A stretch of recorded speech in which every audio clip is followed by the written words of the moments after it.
Whit stood up. "I guess maybe I'd like to see this," he said. "Curly's just spoiling, or he wouldn't start for Slim. And Curly's handy, god darn handy. Got in the finals for the Golden Gloves. He got newspaper clippings about it." He considered. "But just the same, he better leave Slim alone. Nobody don't know what Slim can do." "Thinks Slim's with his wife, don't he?" said George. "Looks like it," Whit said. "Course Slim ain't. Least, I don't think Slim is. But I'd like to see that fuss if it comes off. Come on, let's go." George said, "I'm staying right here. I don't want to get mixed up in nothing. Lenny and me got to make a stake." Carlson finished the cleaning of the gun and put it in the bag and pushed the bag under his bunk. "I guess I'll go out and look her over," he said. Old Candy lay still, and Lenny, from his bunk, watched George cautiously. "How would you describe Curly's tone toward the other men? What words or descriptions illustrate that tone?" When Whit and Carlson were gone and the door closed after them, George turned to Lenny. "What you got in your mind?" "I ain't done nothing, George. Slim says I better not pet them pups so much for a while. Slim says it ain't good for 'em. So I come right in. I've been good, George." "I could have told you that," said George. "Well, I wasn't hurting 'em none. I just had mine in my lap petting it." George asked, "Did you see Slim out in the barn?" "Sure I did. He told me I better not pet that pup no more." "Did you see that girl?" "You mean Curly's girl?" "Yeah. Did she ever come in the barn?" "No. Anyways, I never seen her." "You ain't never seen Slim talking to her?" She ain't been in the barn." "Okay," said George. "I guess them guys ain't gonna see no fight. If there's any fighting, Lenny, you keep out of it." "I don't want no fights," said Lenny. He got up from his bunk and sat down at the table across from George. Almost automatically, George shuffled the cards and laid out a solitaire hand. He used a deliberate, thoughtful slowness. Lenny reached for a face card and studied it, then turned it upside down and studied it. "Both ends the same," he said. "George, why is it both ends the same?" "I don't know," said George. "That's just the way they make 'em. What was Slim doing in the barn when you seen him?" "Slim?" "Sure. You seen him in the barn, and he told you not to pet the pup so much." "Oh, yeah. He had a can of tar and a paintbrush. I don't know what for." "You sure that girl didn't come in like she come in here today?" "No, she never come." George sighed. "You give me a good saloon every time. A guy can go in and get drunk and get everything out of his system all at once and no messes. And he knows how much it's going to set him back. These here jailbaits is just set on the trigger of the hoosgow." "How does the mood in the bunkhouse change when Curly arrives? What words or descriptions signal the shift in the mood? What might the shift in mood foreshadow about Curly?" Lenny followed his words admiringly, and moved his lips a little to keep up. George continued. "You remember Andy Cushman, Lenny? Went to grammar school?" "The one that his old lady used to make hot cakes for the kids?" Lenny asked. "Yeah, that's the one. You can remember anything if there's anything to eat in it." George looked carefully at the solitaire hand. He put an ace up on his scoring rack and piled a 2, 3, and 4 of diamonds on it. "Andy's in San Quentin right now on account of a tart," said George. Lenny drummed on the table with his finger. "George?" "Huh?" "George, how long's it going to be till we get that little place and live on the fat of the land and rabbits?" "I don't know," said George. "We got to get a big stake together. I know a little place we can get cheap, but they ain't giving it away." Old Candy turned slowly over. His eyes were wide open. He watched George carefully. Lenny said, "Tell me about the place, George." "I just told you, just last night." "Go on. Tell again, George." "Well, it's 10 acres, said George. "Got a little windmill. Got a little shack on it and a chicken run. Got a kitchen, orchard, cherries, apples, peaches, cots, nuts. Got a few berries. There's a place for alfalfa and plenty of water to flood it. There a pig pen. And rabbits, George? No place for rabbits now, but I could easily build a few hutches and you could feed alfalfa to the rabbits. Darn right I could, said Lenny. You darn right I could. George's hand stopped working with the cards. His voice was growing warmer. And we could have a few pigs. I could build a smokehouse like the one Grandpa had. When we kill a pig, we smoke the bacon and the hams. And we make sausage and all like that. And when the salmon runs up river, we could catch 100 of 'em and salt 'em down or smoke 'em. We could have 'em for breakfast. They ain't nothing as nice as smoked salmon. When the fruit come in, we could can it. And tomatoes, they're easy to can. Every Sunday, we'd kill a chicken or a rabbit. Maybe we'd have a cow or a goat. And the cream is so goddarn thick you gotta cut it with a knife and take it out with a spoon. Lenny watched him with wide eyes, and old Candy watched him too. Lenny said softly, "We could live off of the fat of the land." "Sure," said George. "All kinds of vegetables in the garden, and if we want a little whiskey we can sell a few eggs or something, or some milk. We'd just live there. We'd belong there. There'd be no more running around the country and getting fed by a cook. No, sir, we'd have our own place where we belonged, and not sleep in no bunkhouse." "Tell me about the house, George," Lenny begged. "Sure. We'd have a little house and room to ourselves, little fat iron stove, and in the winter we'd keep a fire going in it. And ain't enough land, so we wouldn't have to work too hard. Maybe 6-7 hours a day. We wouldn't have to buck no barley 11 hours a day. And when we put in a crop, why, we'd be there to take the crop up. We'd know what come of our planting." "And rabbits," Lenny said eagerly.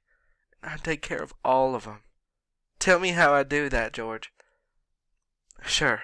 You'd go out in the alfalfa patch and you'd have a sack. You'd fill up the sack and bring it in and put it in the rabbit cages." "They'd nibble and they'd nibble," said Lenny, "the way they do. I seen 'em every 6 weeks or so," George continued. "Them dews would throw litter, and so we'd have plenty of rabbits to eat and to sell. We'd keep a few pigeons to go flying around the windmill like they done when I was a kid." He looked raptly at the wall over Lenny's head. "And it'd be our own, and nobody could can us. If we don't like a guy, we can say, 'Get the heck out,' and by God he's got to do it. And if a friend come along, why, we'd have an extra bunk, and we'd say, 'Why don't you spend the night?' And by God he would. We'd have a setter dog and a couple striped cats. But you gotta watch out them cats don't get the little rabbits." Lenny breathed hard. "You just let 'em try to get the rabbits. I'll break their goddarn necks. I'll smash 'em with a stick." He subsided, grumbling to himself, threatening the future cats which might dare to disturb the future rabbits. George sat entranced with his own picture. Although George constantly points out the differences between himself and Lenny, how are they alike in their hopes for their vision of the American dream? When Candy spoke, they both jumped as though they had been caught doing something reprehensible. Candy said, "You know where there's a place like that?" George was on guard immediately.